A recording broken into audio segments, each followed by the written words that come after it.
কে বা কারা লালুর একটি পা লাঠি দিয়ে বাড়ি দিয়ে ভেঙে দিয়েছিল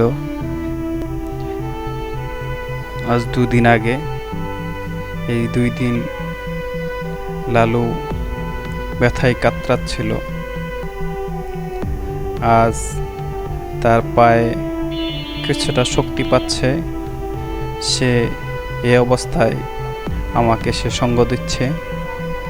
বাসার থেকে মার্কেট পর্যন্ত এসেছে। আমি লালুকে যত দেখছি ততই অবাক হচ্ছি। একটি বোবা পশু মানুষের প্রতি কত মহব্বত তার, কত মায়া,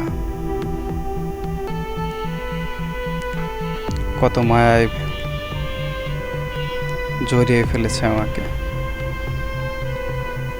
আমি তাকে যত দেখছি ততই মুগ্ধ হচ্ছি।